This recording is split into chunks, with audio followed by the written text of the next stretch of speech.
బీజేపీకి ఉందా సైద్ధాంతిక ఆలోచన? బీజేపీ కాంగ్రెస్తో పొత్తు పెట్టుకుని ఈడ తెలంగాణలో ఇక అంతకంటే సిగ్గుమాలిన వ్యవహారం ఏంది? BJP Congress, BJP BRS, BRS Congress, BRS BJP. ఇంకేం ఐడియాలజీ ఏముంది ఇక్కడ? దేశం కోసం ధర్మం కోసం అని మాట్లాడే మీరు గీడ మన జూబ్లీ హిల్స్ దగ్గర రామానాయుడు స్టూడియో పక్కన అప్పుడు బీఆర్ఎస్ ఇప్పుడు కాంగ్రెస్లో ఉన్న రంజిత్ రెడ్డి అనే మాజీ ఎంపీ ఒక హనుమాన్ గుడిని కూలగొట్టి ఒక పెద్ద కన్స్ట్రక్షన్ నడుస్తున్నాడు. 1000 కోట్ల సామ్రాజ్యం అని మేము మాట్లాడినాం ఆ రోజున. దేశం కోసం ధర్మం కోసం అని మాట్లాడే మీ పార్టీ నాయకుల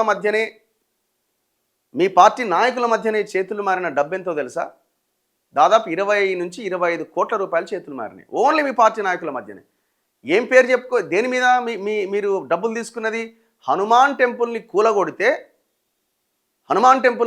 దాని మీద కొట్లాట స్టార్ట్ చేసి ఆపినందుకు మీకు వచ్చిన డబ్బులు అవి. అడగండి మీ పార్టీ నాయకులని, ఆనాడు అధ్యక్షుడిగా ఉన్న బండి సంజయ్ని అడగండి, మీ ఆర్ఎస్ఎస్ లీడర్లను కొంతమందిని అడగండి.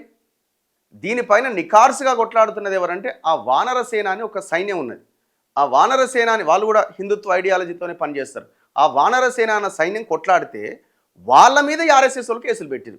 ఇంతకంటే దుర్మార్గం ఉందా? ఏమన్నారు వాళ్ళు ఆరోపణ చేసి మా వాళ్ళు డబ్బులు తింటున్నారంటే వాళ్ళ మీద కేసు పెట్టారు.